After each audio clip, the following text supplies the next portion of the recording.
Hello बच्चों, इस video के साथ हम लोग क्लास 10th मैथ का एक और नया चैप्टर शुरू करने वाले हैं जो कि है त्रिभुज यानी कि ट्रायंगल्स।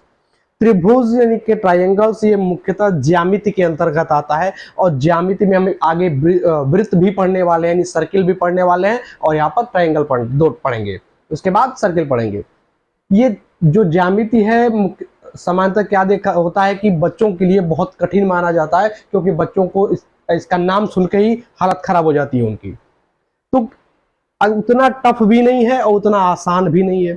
अगर आप बेसिक से आराम से एक एक स्टेप वाइज सीखेंगे और चीज़ों को, पुरानी चीज़ों को याद करेंगे और कंटिन्यू प्रैक्टिस करेंगे तो बहुत ही आसान चैप्टर हो जाएगा, नहीं तो ये बहुत टफ लगेगा। ऐसा नहीं कि कभी उठा के कहीं से भी पढ़ना चालू कर दिए तो फिर ये समझ में नहीं आएगा। एक एक स्टेप याद करना पड़ेगा, एक एक स्टेप समझना पड़ेगा। ठीक है, तो चलिए हम लोग शुरू करते हैं। हमारा चैप्टर है त्रिभुज यानी कि ट्रायंगल्स। त्रिभुज क्लास 9th में भी था, आपने त्रिभुज का बेसिक ज्ञान वहां से ले रखा है। त्रिभुज कैसे होते हैं, समबाहु त्रिभुज क्या होता है, समद्विबाहु त्रिभुज क्या होता है, विषमबाहु त्रिभुज क्या होता है, समकोण त्रिभुज क्या होता है, ये सब चीजें आपको पता होनी चाहिए। पाइथागोरस प्रमेय भी आपने 9th में पढ़ा है, वो भी आपको पता होना चाहिए। तो जो जो चीजें पुरानी, जो बचपन की पढ़ी हुई चीजें जो भूल गई हैं, जहां जहां बीच में उसका जरूरत पड़ेगा उसको बताते रहेंगे, आपको उसको याद रखना है। एक चीज और, एक शब्द आपने 9th में सुना होगा, सर्वांग समता या सर्वांग सम नाम से सुना होगा। दो त्रिभुज सर्वांग सम है, सर्वांग सम है यानी सर्वांग समता उनके अंदर है। और एक होता है समरूपता, कि दो त्रिभुज समरूप हैं अर्थात उनके अंदर समरूपता है। तो ये दोनों में कंफ्यूजन नहीं होना चाहिए, दोनों अलग चीजें हैं। सर्वांग समता अलग है, समरूपता अलग है। इसको आसान भाषा में अगर हम समझने की कोशिश करें कि सर्वांग समता क्या है, समरूपता क्या है, आसान भाषा में, तो ऐसे समझिए कि अगर एक चित्र आपको यहाँ कोई बना के दे दिया जाए, कोई डायग्राम बना के दे दिया, जैसे ये वृत्त बना के दे दिया और एक छोटा सा वृत्त दूसरा यहाँ पे दे दिया, हमें पहचानना है कि ये दोनों सर्वांग सम या समरूप है, क्या है ये पहचानने की अगर हमें कोशिश करनी हो तो सर्वांग सम कैसे पहचानेंगे। बस ये सोचें कि क्या एक चित्र को उठा करके दूसरे चित्र पर हम रखें तो क्या वो पूरी तरह से एक दूसरे को ढक लेंगे कि नहीं ढक लेंगे। अगर ये पूरी तरह से एक दूसरे को ढक लेते हैं यानी सेम साइज के हैं, इनका आकार और इसका जो माप है उस दोनों एक जैसा है, सेम है, इसलिए इसका नाम पड़ा गया है सर्वांग सम। सर्व अंग सम, सभी अंग क्या हो, एक समान हो, तब उसे हम सर्वांग सम कहेंगे। तो अगर हम इसको उठा के इस पे ला के रखें तो क्या ये पूरी तरह से एक दूसरे को ढक पाएंगे, तो ऐसा संभव नहीं है, क्योंकि ये छोटा और ये बड़ा है। जैसे इसको उठा के ला के रखेंगे यहां ऐसे दिखेगा, दोनों दिखेंगे, एक दूसरे को सही तरह से ढक नहीं पाएंगे। तो ये दोनों क्या है, सर्वांग सम नहीं है। तो क्या ये समरूप है, समरूप कैसे पहचानेंगे। समरूप में क्या सोचना है कि अगर हम इसको समरूप पहचानने के लिए हम इसको छोटा बड़ा कर सकते हैं, छोटा बड़ा कर सकते हैं। ऐसे समझिए मोबाइल की स्क्रीन में दिख रहा है, इसको ऐसे पकड़ के आप जूम कर दें, क्या करें, जूम कर दें। जब हम जूम करते हैं तो सभी उसके भाग एक समान अनुपात में बड़े होते हैं। ऐसा तो होगा नहीं कि अगर कोई त्रिभुज है इसको हम जूम करें तो ऐसा तो नहीं होगा कि ये भुजा ज्यादा बढ़ जाएगी, ये कम बढ़ेगा, या ये फिर कम बढ़ेगा। तीनों एक समान अनुपात में बढ़ेंगे और जो कोण होगा, कोण नहीं बढ़ेगा, कोण उतना का उतना ही रह जाएगा। तो जूम करते हैं जब हम किसी चित्र को तो उसमें जो कोण होता है वो सेम रहता है, लेकिन जो भुजा की माप होगी वो बदल जाएगी और सभी भुजाओं की माप एक समान अनुपात में बढ़ेगी। तो हम यहां बात कर रहे थे वृत्त की, अगर इसको हम जूम करें तो क्या इसको जूम करके इसके बराबर कर सकते हैं, कर सकते हैं। अगर इसको जूम कर दे और फिर लाके इसके ऊपर रखे तो इसको ढक लेगा। तो अगर जूम करने के बाद एक दूसरे को ढक ले रहे हैं तो वो होते हैं समरूप। वो क्या होते हैं, वो समरूप आकृति कहलाएंगी। वो क्या कहलाएंगी, समरूप कहलाएंगी। और बिना जूम किए अगर पूरी तरह से ढक लिया तब कहलाएगा सर्वांग सम। बस यही दोनों में बेसिक अंतर है। अगर बिना जूम किए एक दूसरे को पूरी तरह से ढक ले रहे हैं तो क्या है, वो सर्वांग सम है, और अगर जूम करने के बाद ढक रहे हैं तो क्या है, समरूप है। इस तरह से हम समरूप और सर्वांग सम दो चित्रों में पहचान पाएंगे। जैसे ये दोनों वृत्त क्या है, समरूप हैं, क्योंकि इसको जूम करने के बाद इसके बराबर कर सकते हैं, वैसे एक दूसरे को नहीं ढक पाएंगे तो ये सर्वांग सम नहीं है। अगर दोनों की त्रिज्या एक बराबर कर दें, दोनों की त्रिज्या एक बराबर कर दें, जितनी त्रिज्या इसकी हो उतनी त्रिज्या इसकी हो, तब ये एक दूसरे को ढक लेंगे, तब ये कहलाएंगे सर्वांग सम। तब क्या कहलाएंगे? सर्वांग सम, बिना जूम किए एक दूसरे को ढक ले रहे हैं। तो अगर समान त्रिज्या के दो वृत्त हैं तो क्या होंगे? वो सर्वांग सम होंगे। अब आते हैं एक कोई दूसरी आकृति, जैसे मान लिया हमने एक वर्ग ले लिया, एक वर्ग और एक आयत ले लिया, एक वर्ग और एक आयत। क्या ये समरूप है? एक वर्ग और एक आयत, क्या ये समरूप है या सर्वांग सम है या दोनों नहीं है? इस दोनों को देख के बताना है, क्या दोनों समरूप हैं, दोनों सर्वांग सम है या दोनों में से कुछ भी नहीं है। हम सोचे कि क्या इसको उठा करके इसके ऊपर हम ला के रखें या इसको इसके ऊपर रखें, तो क्या सभी एक दूसरे को एक समान रूप से ढकेंगे? नहीं, पॉसिबल नहीं है। तो इसका मतलब दोनों सर्वांग सम नहीं है। क्या इसको या इसको किसी एक को जूम करके या छोटा करके एक दूसरे के ऊपर ला के रखे और पूरी तरह से ढक पाएंगे? तो ये भी संभव नहीं है। जैसे हम इसको छोटा करेंगे, सोचेंगे कि हम इसकी चौड़ाई को कम कर दें, तो ये वाला पोर्शन भी कम हो जाएगा। इसको अगर कम करना, इसके बराबर इसको करना चाहेंगे छोटा करके, तो ये वाला भी छोटा हो जाएगा और फिर ढक नहीं पाएगा। तो जूम करके या छोटा करके भी हम एक दूसरे को पूरी तरह से नहीं ढक पाएंगे। इसका मतलब ये दोनों सर्वांग सम भी नहीं है, दोनों सर्वांग सम नहीं है। लेकिन अगर इस तरह का न होकर कुछ ऐसा होता, ऐसा होता,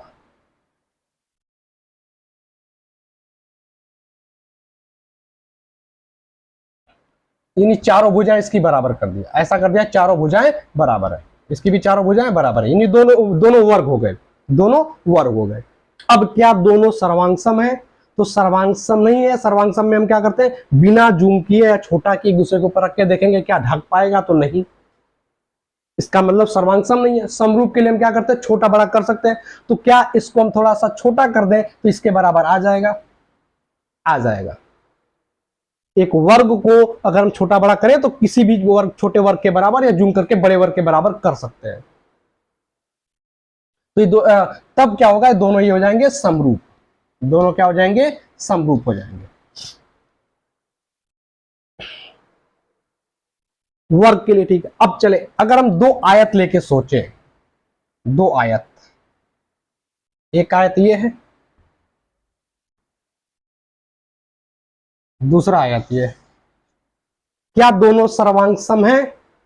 नहीं है, एक दूसरे के ऊपर नहीं ढक पाएंगे। क्या एक को जूम करके या दूसरे को छोटा करके एक दूसरे के ऊपर ढक सकते हैं? तो पॉसिबिलिटी थी, लेकिन यहां पे जो लंबाई दिख रहा है, इसको थोड़ा सा, जैसे हम थोड़ा सा छोटा करेंगे तो ये जो लंबाई, ये जो भुजा है इसके बराबर आ जाएगा, लेकिन तब तक ये बहुत इतना ही आएगा, इससे बड़ा रह जाएगा। तो लंबाई चौड़ाई दो है, एक बराबर हो जा रहा है, दूसरा वाला अंतर आ जा रहा है। इसका मतलब दोनों समरूप भी नहीं हो पाएंगे, दोनों समरूप नहीं हो पाएंगे। तो ये हम जो छोटा बड़ा करके कर रहे हैं कि कब बराबर हो जाएंगे, कब ढक लेंगे, इनका सेंस ये है कि अगर इस भुजा और इस भुजा, मतलब इनकी जो आकृतियां ले रहे हैं, उनकी संगत भुजाओं का अनुपात बराबर है। संगत भुजाओं का अनुपात बराबर है, ताकि हम उसको जूम करें तो जिस अनुपात में ये बढ़े उसी अनुपात में चौड़ाई भी बढ़े और इसी के अनुपात में हो। यानी संगत भुजाओं का अनुपात जब बराबर रहता है तब वो समरूप होते हैं। उसको हम जूम आउट करके या छोटा करके जस्ट एक दूसरे के बराबर बना सकते हैं। ऐसा तभी संभव होगा जब इन दोनों आकृतियों की संगत भुजाओं का अनुपात बराबर हो, और साथ ही साथ जो ये कोण दिख रहे हैं, ये कोण भी आपस में बराबर हो, यानी संगत कोण भी आपस में क्या हो? बराबर हो।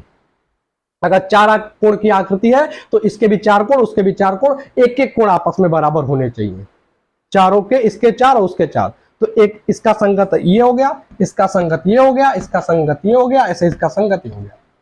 तो संगत कोण बराबर हो और संगत भुजाओं का अनुपात बराबर हो, तब जाके हम इसको आसानी से छोटा करके या इसको जूम करके जस्ट इसके बराबर ला सकते हैं। तो इसी को नियम बना दिया गया कि दो आकृतियां समरूप तब होंगी जब उनके संगत कोण बराबर हो और संगत भुजाओं का अनुपात एक समान हो। संगत कोण बराबर और संगत भुजाओं का अनुपात एक बराबर हो, तब उसे हम क्या कहेंगे? समरूप कहेंगे। उन आकृतियों को क्या कहेंगे? समरूप कहेंगे। तो क्या दो वर्ग समरूप होते हैं? अगर वर्ग है तो वर्ग समरूप होते हैं, वर्ग समरूप होते हैं। क्यों? क्योंकि उनकी चारों भुजाएं बराबर होती है, इसकी भी चारों भुजाएं बराबर होती हैं। तो कितनी भी भुजा का वर्ग लें, अगर इसका 2 सेंटीमीटर का ले लिया, इसका 5 सेंटीमीटर का ले लिया, तो इसका सब 2 हो जाएगा, इसका सब 5 हो जाएगा। तो अनुपात देखेंगे 2:5, इधर भी 2:5, 2:5, 2:5। संगत भुजाओं का अनुपात 2:5, 2:5, सबका बराबर है और सभी कोण वर्ग में 90-90 होते हैं, इसलिए दो वर्ग हमेशा क्या होंगे? समरूप हो जाएंगे। बिना सोचे समझे अगर दो वर्ग हैं तो समरूप होंगे ही होंगे। सर्वांग भी हो सकते हैं जब दोनों की भुजाएं बराबर, ये भी 2 है तो ये भी 2 रहे, ये 5 है तो ये भी 5 रहे, तब सर्वांग हो जाएंगे। अगर दो वर्ग हैं जिनकी भुजाएं अलग अलग हैं तो दोनों हमेशा क्या होंगे? समरूप होंगे। लेकिन क्या ऐसा दो आयत के साथ होगा? तो नहीं, हमेशा संभव नहीं है। अगर समान अनुपात वाले ले लिया गया तब तो सर्वांग हो जाएंगे। जैसे अगर इसका 2 है और इसका 10, तो अनुपात कितना हो गया? 2:10 यानी 1:5। तो यहां भी 1:5 आना चाहिए। अगर 1 है तो ये 5 होना चाहिए, अगर ये 3 है तो ये 15 होना चाहिए। संगत भुजाओं का अनुपात जब तक बराबर नहीं होगा दो आयत समरूप नहीं होंगे। क्या बात क्लियर है?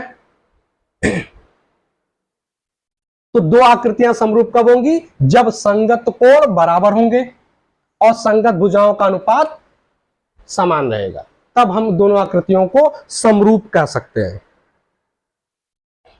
तो हमें त्रिभुज के लिए पढ़ना है कि दो त्रिभुज समरूप कब होते हैं।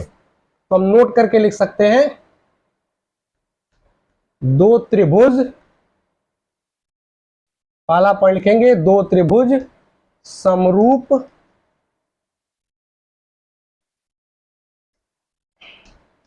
होंगे यदि, पहला पॉइंट, दोनों के संगत कोण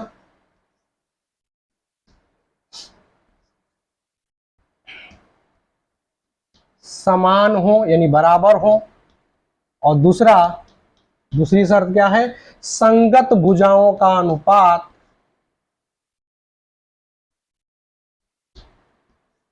संगत भुजाओं का अनुपात एक समान हो या समान हो। संगत भुजाओं का अनुपात एक समान हो। ये दो शर्तें अगर कोई दो त्रिभुज फॉलो कर रहे हैं तो दोनों समरूप कहलाएंगे। चलिए, तो ये बात तो हो गई समरूप होने की शर्त, दो त्रिभुजों के समरूप होने की शर्त। याद होना चाहिए, रटा होना चाहिए। इसके बाद एक प्रमेय हम लोगों को पढ़ना है, आधारभूत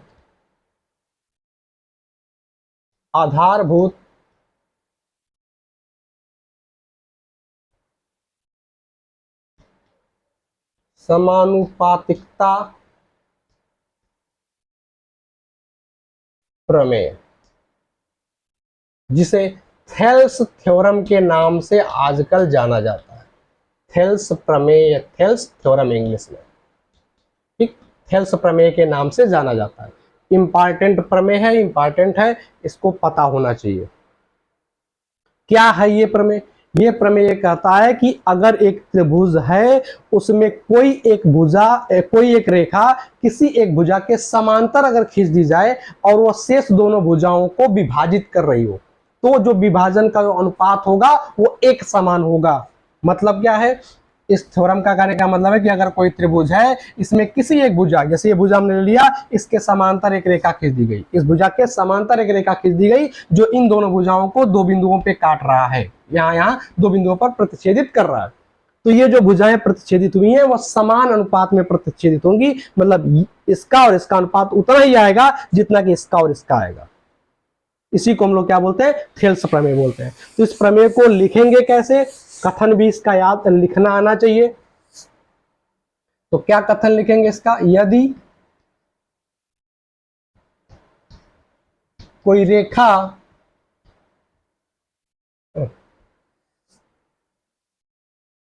यदि किसी त्रिभुज के किसी भुजा के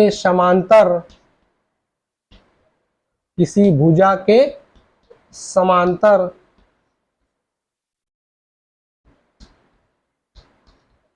शेष दोनों भुजाओं को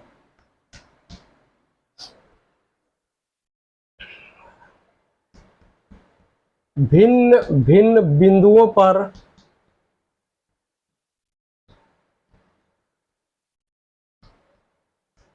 विभाजित करने के लिए,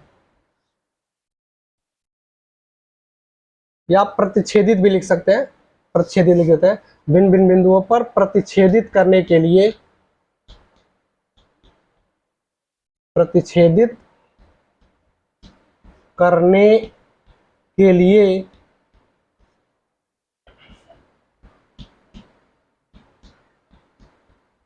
कोई रेखा खींची जाए, कोई रेखा खींची जाए तो दोनों भुजाएं, तो दोनों भुजाएं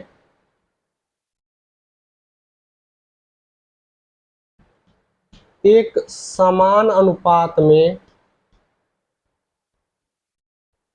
एक समान अनुपात में विभाजित होती हैं या हो जाती हैं, एक समान अनुपात में विभाजित हो जाती है। ये प्रमेय है कि अगर किसी त्रिभुज में किसी एक भुजा के समांतर एक रेखा खींची जाए जो शेष दो भुजाओं को भिन्न भिन्न बिंदुओं पे विभाजित या प्रतिच्छेदित करता है, तो जो दोनों भुजाएं होंगी समान अनुपात में विभाजित हो जाएंगी। ठीक, तो प्रमेय को सिद्ध करना भी आना चाहिए। तो जब भी प्रमेय को सिद्ध करना होगा तो पहले हम प्रमेय लिखते हैं, उसके बाद कैसे सिद्ध करते हैं, इसके लिए कुछ पॉइंट हमें लिखना पड़ता है। ये तरीका होता है ज्यामिति में प्रूफ करने के लिए या क्वेश्चन लगाने के लिए। सबसे पहला काम हम लोग लिखेंगे दिया है। दिया है में क्या बोला कि एक त्रिभुज है, उसमें किसी एक भुजा के समांतर रेखा खींची गई है। तो एक चित्र बना लेंगे साइड में अपना, एक त्रिभुज बना दिया, त्रिभुज का नाम रख दिया ए बी सी, त्रिभुज के 3 शीर्ष थे ए बी सी। ये बीसी भुजा के समांतर हमने एक रेखा यहां खींच दिया जिसको नाम दे दिया डीई। इसको चाहे तो ऐसे आगे बढ़ा सकते हैं या यहीं तक छोड़ सकते हैं, ठीक है, आगे बढ़ा दीजिए, अच्छा लगता है, ठीक, ऐसे डी। एक डी रेखा है जो बीसी के क्या है, समांतर है। तो ये चीज हमें ज्ञात है, ये पता है हमें, तो हम दिया है में क्या लिखते हैं कि त्रिभुज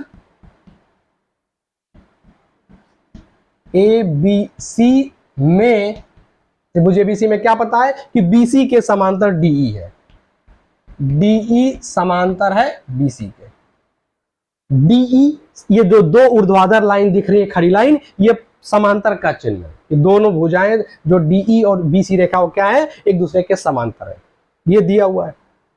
क्या सिद्ध करना है हमें, सिद्ध करना है, क्या सिद्ध करना, सिद्ध ये करना है कि जो शेष दो भुजाएं हैं वे समान अनुपात में विभाजित हो जाएंगी। यानी अनुपात क्या होगा, एडी और बीडी, डी पे ही तो विभाजित हो रहा है एडी ए बी, तो एक भुजा खंड हो गया एडी, एक खंड हो गया बीडी। तो ए बी बटे बीडी, अनुपात का मतलब बटे में लिखते हैं, ए बी बटे बीडी मतलब ए बी और बीडी का अनुपात। इधर भी जो अनुपात होगा वो क्या होगा, एई और सीई, एई और सीई का अनुपात, एई और सीई का अनुपात। ये दोनों क्या होने चाहिए, बराबर, बीच में बराबर का चिन्ह लगा देंगे। ये हमें सिद्ध करना है कि समान अनुपात में विभाजित हो जाते हैं। ठीक, इसके बाद हम क्या करते हैं, लिखते हैं रचना, क्योंकि हमें कुछ रचना करना पड़ेगा। जब जो दिया उसके अतिरिक्त कोई एक लाइन भी खींचते हैं तो हम उसे रचना कहते हैं। तो क्या करना पड़ेगा हमें, हम यहां से इस डी से इस एई पर लंबवत रेखा खींच देंगे। लंबवत मतलब 90 अंश का कोण बनाती रेखा, एक यहां खींच दिया, ऐसे ई से लंब खींच देंगे इस एडी पर। क्या किया हमने, दो लंब खींच दिया, ई से एडी पर और डी से एई पर लंब खींच दिया। और क्या किया, बीई को मिला दिया, बी और ई को ज्वाइन कर दिया, ऐसे डी और सी को मिला दिया, डी और सी को भी मिला दिया। जहां ये लंब डालेंगे उनको हम कोई बिंदु मान सकते हैं, पी क्यू, कुछ भी मान ले, अपनी मर्जी है। पी क्यू मान लिया हमने, एक को पी मान लिया, एक को क्यू मान लिया। तो ये रचना में इतना कि ई से एडी पर लंब और डी से एई पर लंब, दो लंब खींचा गया और इधर डी और सी को मिला दिया, बी और ई को मिला दिया गया। तो इसको लिखना पड़ेगा। रचना में हमने क्या किया, डी को सी से और बी को ई से मिलाया, ये क्या किया हमने, दोनों को मिला दिया। और क्या किया है, तथा या और, एक तो लंब खींचा हमने ईपी, किस भुजा पर, एडी भुजा पर। तो ईपी ये लंब का चिन्ह है, ईपी किस पर लंब है, एडी पर।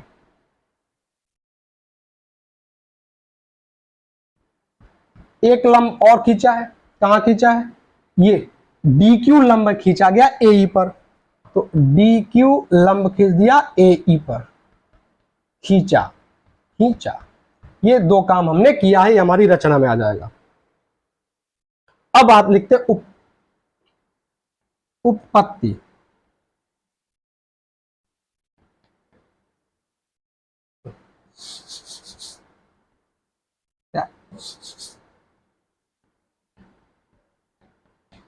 अब क्या लिखेंगे, उपपत्ति।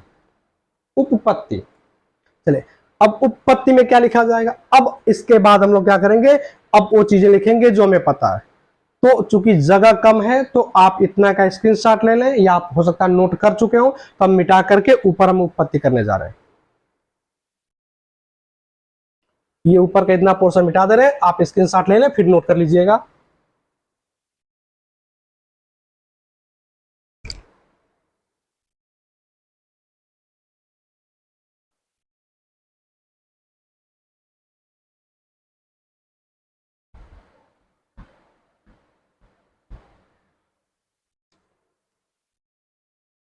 चलिए अब उपपत्ति में हम लोग क्या लिखेंगे, उपपत्ति का मतलब है प्रूफ, इंग्लिश में इसको प्रूफ बोलते हैं। चलिए उपपत्ति प्रूफ में क्या लिखेंगे, पहला काम हम क्या करेंगे, देखिए थोड़ा चीजें आपको याद रखना पड़ेगा, नहीं तो अगर याद नहीं रखेंगे तो फिर कहानी फंस जाएगी, दिमाग काम नहीं करेगा। तो क्या करते हैं हम लोग कि यहां पे एक त्रिभुज आपको ऊपर दिख रहा है ए डी ई, ये त्रिभुज लेना है। उसके नीचे एक बार में ये त्रिभुज बनेगा D E B, B D E, एक त्रिभुज हो गया। दूसरा हो गया सी डी ई, इधर वाला त्रिभुज इधर वाला त्रिभुज, इन दोनों को लेना और ये त्रिभुज लेना। ये तीन त्रिभुज की बात हमें करनी है। अगर हम त्रिभुज ए डी ई का क्षेत्रफल ले लेते हैं और उसके क्षेत्रफल में त्रिभुज बी डी ई के क्षेत्रफल से भाग देते हैं, तो त्रिभुज का क्षेत्रफल क्या होता है। त्रिभुज का क्षेत्रफल अगर नहीं पता है, नहीं याद है तो लिख ले, त्रिभुज का क्षेत्रफल होता है 1/2 गुणे आधार गुणे ऊंचाई। मैंने शुरू से ही कहा है कि इसमें बेसिक चीजें बचपन में पढ़ी हुई बातें याद होनी चाहिए, सबकी जरूरत पड़ेगी। तो 1/2 गुणे आधार गुणे ऊंचाई। अब बात आता है कि त्रिभुज में आधार ऊंचाई क्या होता है, इसको भी समझ लेते हैं। आप साइड में नोट करते चलिएगा। अगर कोई त्रिभुज है, इसमें आधार बनाना है, ऊंचाई पता करना है, तो 3 आधार इसके संभव हैं। 3 भुजाएं, तीनों में से किसी को आधार हम बना सकते हैं। अगर हमने इसको आधार बनाया तो ऊंचाई कैसे पता करेंगे, सामने वाला जो शीर्ष दिखेगा उस शीर्ष से जिसको आधार माने उस पर लंबवत रेखा खींचेंगे, मतलब लंब डाल देंगे। अगर इसे आधार बना दिया तो लंब यहां डाल देंगे, तो हमारी ऊंचाई हो जाएगी। ये ऊंचाई हो जाएगा, ये आधार हो जाएगा। अगर इसे आधार बना दिया तो इस वाले शीर्ष से इस पर लंब डालना पड़ेगा। अब ये ऊंचाई हो जाएगा, ये आधार हो जाएगा। अगर इसे आधार बना रहे हैं तो इस वाले से इस पर लंब डालना पड़ेगा, तो ऊंचाई हो जाएगा और ये आधार हो जाएगा। बात समझ में आ रहा है। चलिए एक ऐसे और समझते हैं।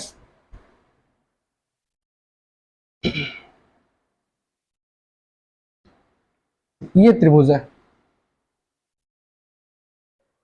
अगर हमने इसको आधार मान लिया, इस वाले को, इस भुजा को क्या मान लिया, आधार, तो अब ऊंचाई किसे लेंगे।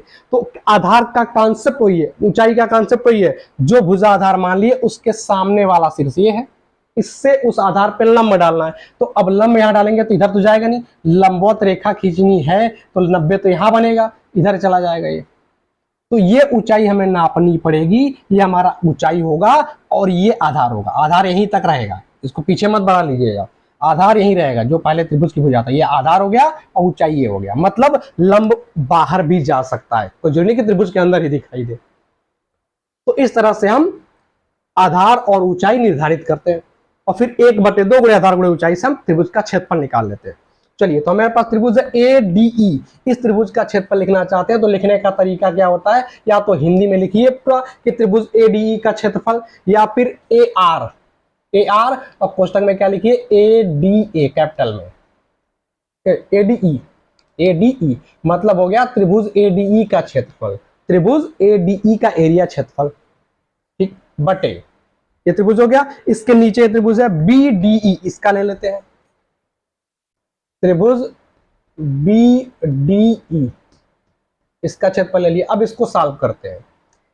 ADE का क्षेत्रफल, इस त्रिभुज का क्षेत्रफल, तो तरीका वही है, त्रिभुज का क्षेत्रफल क्या होता है 1/2 गुणे आधार गुणे ऊंचाई। हमने आधार पहले इसको माना है, जब बाएं तरफ वाला लेंगे तो बाएं तरफ वाली भुजा को आधार मान लेंगे, तो आधार क्या हो जाएगा AD, तो 1/2 गुणे आधार हो गया AD। अब ऊंचाई क्या होगा, ऊंचाई, तो ऊंचाई इस आधार पर सामने वाले सिर से लंब खींचा जाएगा, तो पहले से लंब खींच रखा है PE या EP बोल सकते हैं इसको, क्या बोल सकते हैं EP, तो क्या हो जाएगा EP। ऐसे नीचे वाले त्रिभुज पे है, इस पर BDE त्रिभुज के लिए, तो इसमें आधार इसको लेंगे, आधार इसको लेंगे, BD को, इन्हीं को क्यों ले रहे हैं, क्योंकि हमें जो सिद्ध करना है उसमें AB और BD चाहिए, AB बटे BD, तो AB सॉरी यहां गड़बड़ लिख दिया, AD बटे BD था, AD बटे BD, ठीक है, तो थोड़ा ध्यान दीजिएगा, AD बटे BD था। तो मैं क्या करना है AD बटे BD लाना है, तो हमने AD ले लिया, BD लाना है, तो नीचे वाले त्रिभुज के लिए हम क्या आधार मान लेंगे, BD को मान लेंगे, 1/2 गुणे BD, 1/2 गुणे BD। अब BD अगर आधार हो गया तो फिर लंब क्या होगा, ऊंचाई क्या होगा, तो आधार और इस सामने, इसके सामने जो शीर्ष है वो E, अब E से BD पे लंब डालना, तो लंब यहां बाहर जाके मिलेगा, इधर P पर जाके लंब हो गया, इसी आगे वाली रेखा को आगे बढ़ा करके लंब डाला गया है, तो इस त्रिभुज की जो ऊंचाई होगी वो EP के बराबर होगी। EP जैसे यहां वाला था कि बाहर मिल रहा था, यहाँ भुजा AB थी, लंब यहां मिल रहा था भुजा के बाहर, तो वैसे ये लंब भुजा के बाहर चला जा रहा, P पर चला जा रहा है, तो EP। चले अगर इसको हम सॉल्व कर ले तो 1/2 कैंसिल होगा, EP कैंसिल हो जाएगा, तो क्या आएगा, आएगा AD बटे BD, AD बटे BD आ जाएगा। चलिए ऐसे ही अब दो त्रिभुज और लेने हैं, ADE वही त्रिभुज ऊपर वाला वही लेना है, नीचे वाले में इस बार ले लेंगे CDE को, CDE को। तो चलिए पहले लेते एरिया, कौन सा त्रिभुज ADE, ADE बटे एरिया क्या लेंगे CDE,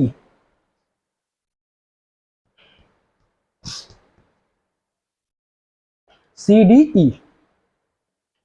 अब इज इक्वल टू, चले ADE का एरिया क्या होगा, ADE का, तो आधार इस बार इसको बना लेंगे, क्योंकि उधर वाला अनुपात लाना चाहते हैं हम, तो AE और CE आना चाहिए, तो AE ले लिया।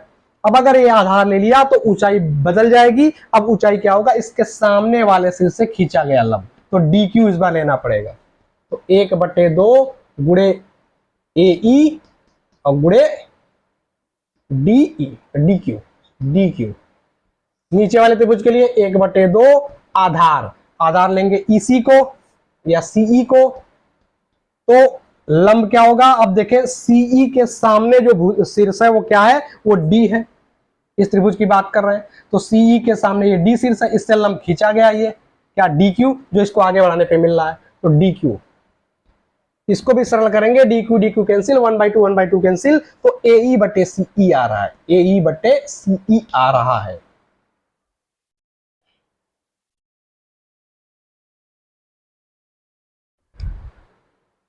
चलिए इसके बाद क्या होगा, अगर जो हमें लाना था वो हमें दिख रहा है AD बटे BD, और दूसरी तरफ AE बटे CE, तो ये तो दिख रहा है। अगर ये बायां पक्ष दोनों का बराबर हो जाए तो ये दायां भी बराबर हो जाएगा, जो कि हमें सिद्ध करना है।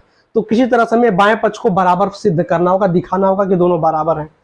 तो एरिया ADE तो ठीक है, एरिया CDE और एरिया BDE ये दोनों अलग हैं। तो अगर CDE एरिया और BDE का एरिया हमने बराबर दिखा दिया किसी तरह से, तो हमारा काम बन जाएगा।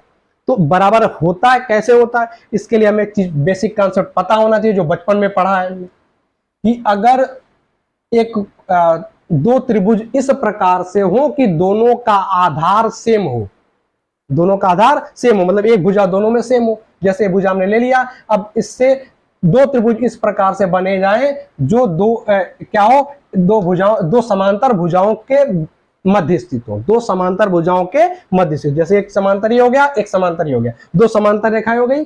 दो समांतर रेखाओं के बीच ऐसे त्रिभुज जिनका आधार सेम हो, वो क्या होते हैं, वो क्षेत्रफल में बराबर हो जाते हैं। जैसे अगर हम इस पे कहीं भी दो बिंदु ले लें, एक यहां ले लिया, इसको मिला लिया, फिर ऐसे कहीं भी दूर पास कहीं भी ले सकते हैं, दूसरा बिंदु ले लिया, दोनों को मिला दिया। दोनों त्रिभुजों का आधार क्या होना चाहिए, सेम। देखिए सेम है, इस त्रिभुज का आधार और इस त्रिभुज का आधार, दोनों का एक भुजा सेम है, और दोनों किसके बीच बने हैं, दो समांतर रेखाओं के, दोनों रेखाएं समांतर हैं। तो इसका क्षेत्रफल, इस त्रिभुज का क्षेत्रफल और इस वाले का क्षेत्रफल, दोनों का क्षेत्रफल बराबर होता है। तो इस हिसाब से अगर हम कहें तो यहां पे दिख रहा है कि BC और DE समांतर था। इस त्रिभुज के देखें, त्रिभुज ये था BDC, इसमें भी भुजा BC है। यहाँ त्रिभुज जो दूसरा त्रिभुज था C, इसमें भुजा, इसमें ये ले लेंगे, ये त्रिभुज है, कौन सा त्रिभुज है, BDE, इसमें भुजा DE हो गया। इस त्रिभुज में CDE में भुजा DE हो गया। तो ये जो दोनों त्रिभुज, ये वाला और ये वाला हमने लिया था, उसमें DE भुजा दोनों में है, जो आधार है वो दोनों में है, और दोनों भुजाएं, दोनों रेखाएं क्या थी, समांतर थी। तो दो समांतर रेखाओं के मध्य बने त्रिभुज हैं और दोनों का आधार क्या है, एक ही है, इसलिए दोनों का क्षेत्रफल क्या होगा, बराबर होगा। तो हम क्या लिख सकते हैं, आगे हम क्या लिखेंगे, चूंकि त्रिभुज BDE और त्रिभुज CDE एक ही आधार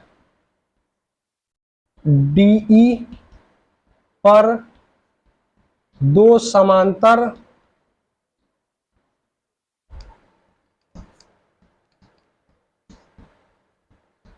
रेखाओं के बीच बने त्रिभुज हैं, इसलिए जो एरिया ऑफ BDE होगा वो एरिया ऑफ CDE के बराबर होगा, दोनों का एरिया बराबर होगा। तो अगर हम इसको इक्वेशन 1 मान लें, समीकरण 1, इसको समीकरण 2 और इसको समीकरण 3, तो अब 1, 2, 3 को मिला करके देखें तो बायां पक्ष बराबर, इसलिए दायां पक्ष भी बराबर हो जाएगा। तो हम क्या लिख सकते हैं, समीकरण 1, 2 व 3 से हमें दिख रहा है कि AD बटे BD बराबर AE बटे C किया गया। अर्थात AB और AC भुजाएं समान अनुपात में विभाजित हो रही हैं, या यहीं पे हम लिख सकते हैं इति सिद्धम, हेंस प्रूव्ड, इति सिद्धम, इति सिद्धम। इस तरह से थेल्स प्रमेय को हम लोग प्रूफ करते हैं। तो आप स्क्रीनशॉट ले लीजिए, नोट कर लीजिए, कॉपी में नोट कर लीजिए और 2-4 बार इसको प्रैक्टिस करिए। करना क्या है, ऊपर वाले त्रिभुज का इधर वाले त्रिभुज से भाग देना क्षेत्रफल में, फिर इधर उसी ऊपर वाले त्रिभुज के क्षेत्रफल में इधर वाले से भाग देना।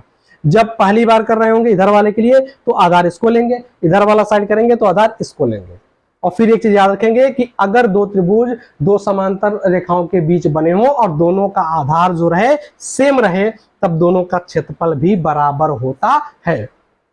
इस बात को भी प्रूफ किया जाता है किसी प्रमेय में, लेकिन एक प्रमेय को प्रूफ करने के लिए दूसरे प्रमेय को हम डायरेक्ट यूज कर सकते हैं।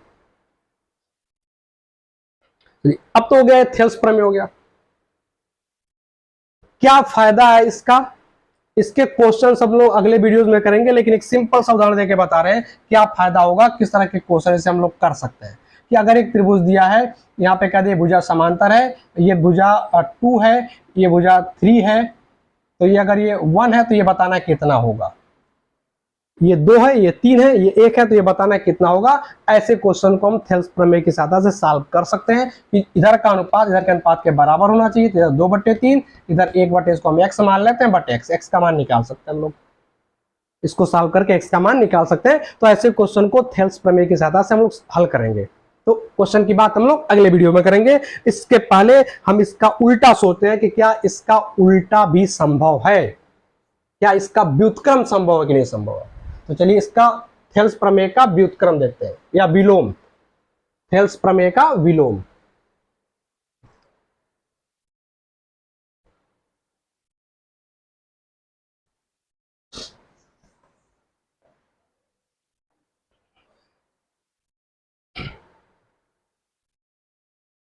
विलोम क्या है थेल्स प्रमेय का?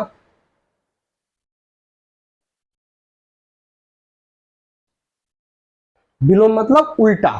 तो थेल्स प्रमेय का उल्टा क्या है कि अगर किसी त्रिभुज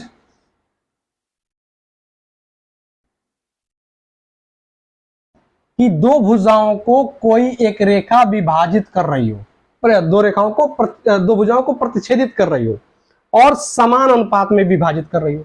जब प्रतिच्छेदित करें तो दोनों भुजाओं को एक समान अनुपात में अगर विभाजित कर रही हो तो हमें सिद्ध करना होगा कि ये भुजा इसके क्या है, समांतर है। क्या सिद्ध करना है कि एक दूसरे के समांतर हो जाए। तो अगर हमने त्रिभुज को नाम दे दिया ए बी सी और भुजा को बोल दिया डीई, जो क्या कर रहा है, ए बी को डी पर और ए को एसी को ई पर प्रतिच्छेदित कर रहा है। तो पहले तो इस थ्योरम को उल्टा में लिखेंगे, क्या क्या लिखेंगे, यदि कोई रेखा किसी त्रिभुज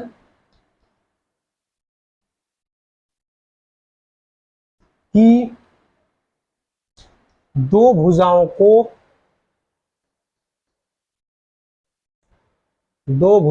को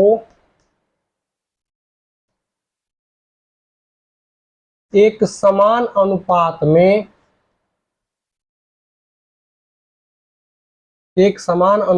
में विभाजित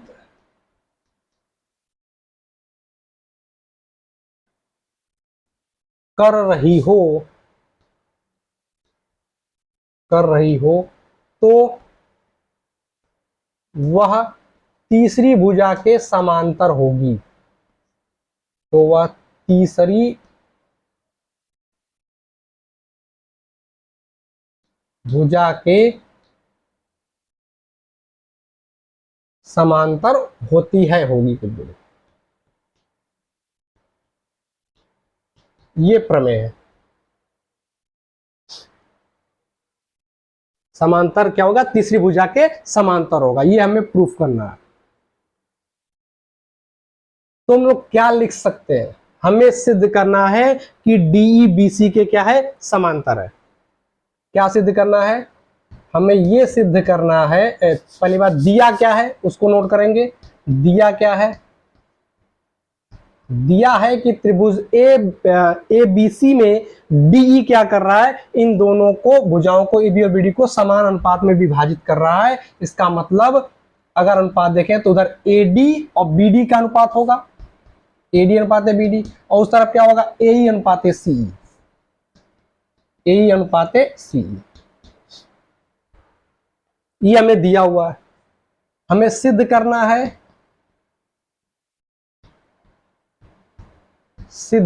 क्या सिद्ध करना है कि जो डीई है बीसी के समांतर है। हमें सिद्ध करना है कि डीई बीसी के समांतर है, सिद्ध करना है कि डीई बीसी के समांतर है। चलिए रचना थोड़ी सी ये करना है कि हम ये मान लें कि जो डीई है बीसी के समांतर नहीं है। अगर डीई बीसी के समांतर नहीं है तो एक, अगर ये समांतर नहीं है तो कोई तो समांतर होगा, तो हम एक दूसरी समांतर रेखा खींच देंगे। तो रचना में हम क्या कर लेते हैं कि माना डीई बीसी के समांतर नहीं है, अतः बीसी के समांतर बीई डैश खींचा। बी के समांतर क्या हमने बीई डैश खींच दिया, एक नई रेखा खींच दी BE dash, sorry DE dash क्या खींच दिया, डी डैश को खींच दिया जो बीसी के, चलो यहाँ खींच दिया ऐसे, ये मान लिया हमने ई डैश। तो हम माने कि डीई डैश बीसी के समांतर है, डी समांतर नहीं है, डीई डैश समांतर है। चलिए अब अगर ऐसा मान लेते हैं तो अगर डीई डैश बीसी के समांतर है तो हमने थेल्स प्रमेय प्रूफ कर लिया, वो सही है तो उसका हम उपयोग कर सकते हैं।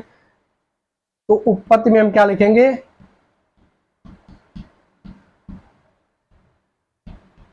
थेल्स प्रमेय के अनुसार, थेल्स प्रमेय के अनुसार क्या होगा, ए डी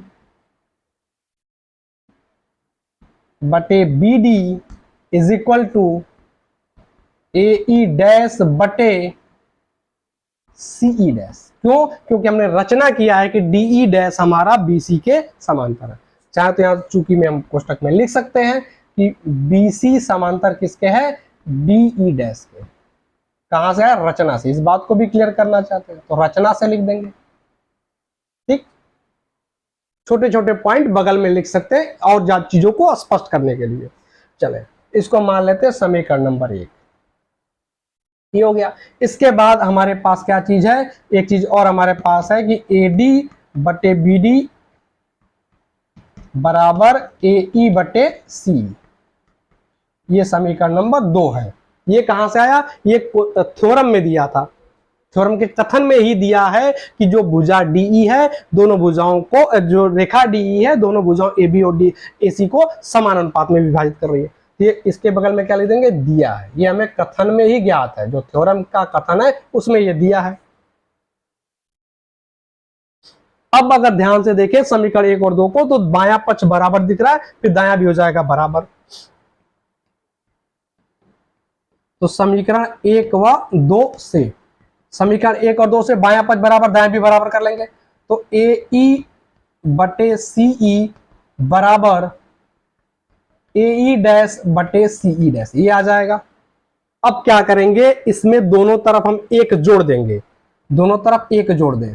ए ई बटे सी, किसी भी समीकरण में एक ही अंक को दोनों तरफ जोड़ें, घटाएं, गुणा करें, भाग करें, मान में कोई परिवर्तन नहीं होता। तो हमने इधर एक जोड़ दिया, इधर भी एक जोड़ दिया, तो जो पहले था अभी भी वही है, बस देखने का तरीका बदल गया, रूप बदल गया इसका। दोनों का मान अभी भी बराबर है। इससे क्या फायदा होगा, अब इसका हम हर बराबर करेंगे इधर, तो यहां पर सीई बटे सी लिखेंगे, एक को 1/1 लिख सकते हैं, वैसे ही सी बटे सी लिख सकते हैं, क्योंकि सी बटे सी कट के 1 आ जाएगा। तो जब इसको सीई बटे सी लिख देंगे तब क्या होगा, इसके नीचे लिखना, हम जो स्क्रीन में दिखेगा नहीं इसलिए इधर लिख रहे हैं, इसके नीचे ही लिखना है इस बात को। तो क्या होगा, ए ई बटे सीई प्लस, हम इसको क्या लिख दे रहे हैं, सीई बटे सी 1 को। ऐसे ही दाहिने तरफ क्या करेंगे, ए ई डैश बटे सीई डैश, और 1 के जगह पे क्या लिख देंगे, सीई डैश बटे सीई डैश। इसलिए यही चीज लिख रहे हैं यहाँ सीई और यहाँ सीई डैश, ताकि हर क्या हो जाए, बराबर हो जाए। हम दोनों का क्या करें, हर बराबर कर रहे हैं। अब अंश को हम जोड़ सकते हैं, तो ए ई बटे सीई जोड़े, ए ई और सीई को जोड़े, ए ई और सीई को। ए ई कहाँ है, देखिए ए ई ये हो गया, सीई ये हो गया। अगर दोनों को जोड़ दें तो किसके बराबर हो जाएगा, ए सी के बराबर हो जाएगा। तो ऊपर हो गया ए सी और नीचे क्या है, सीई। ऐसे उधर आए, ए ई डैश और सीई डैश को जोड़ें, ए ई डैश और सीई डैश, अगर फिर दोनों को जोड़ें तो ए सी के बराबर हो जाएगा इधर भी। तो ए सी और नीचे क्या हो जाएगा, सीई डैश। ये आ रहा है, ए सी अंश बराबर है, तो हर को भी क्या होना पड़ेगा, बराबर होना पड़ेगा। इसलिए हम बोल सकते हैं कि जो सीई है वह सीई डैश के बराबर होगा। अब सीई और सीई डैश बराबर होने का क्या मतलब है, ये सीई डैश और सीई ये दोनों बराबर तभी हो सकते हैं जब ई डैश और ई एक ही जगह पर हो, एक ही बिंदु पर है। तो ये जो आया, या तभी संभव है, या तभी संभव है जब ई और ई डैश क्या होंगे, एक ही बिंदु पर होंगे, यानी संपाती होंगे। जब ई व ई डैश संपाती हो, यह तभी संभव है जब ई और ई डैश संपाती हो। और जब दोनों एक ही जगह पे होगा, इसका मतलब डीई डैश और डीई एक ही चीजें हो गई। क्या हो गई, एक ही हो गई। तो जब डीई डैश समांतर था तो डीई भी क्या हो गया, समांतर हो गया, संपाती होंगी। अर्थात इसके नीचे लिखना रहेगा, अर्थात जो हमारा डीई है वो क्या हो गया, समांतर हो गया किसके, डीई डैश के। डीई क्या हो गया, सॉरी, डीई समांतर हो गया किसके, बीसी के। डीई समांतर हो गया बीसी के। यही हमें क्या करना था, प्रूफ करना था। डी समांतर है बीसी के। तो इस तरह से हम थेल्स प्रमेय और थेल्स प्रमेय का बिलोमेनी प्रतिबंध दोनों को सिद्ध कर सकते हैं। तो आई होप आपको समझ में आ गया होगा। एक बार वीडियो को फिर से रिवाइड करके देखिएगा जरूर, बातें समझ में आएंगी और प्रैक्टिस करते रहिए, चीजों को याद करते रहिए। चलिए मिलते हैं नए वीडियो में कुछ नए टॉपिक के साथ। तब तक के लिए प्लीज वीडियो को पूरा देखेंगे और दोस्तों के साथ जरूर शेयर करें।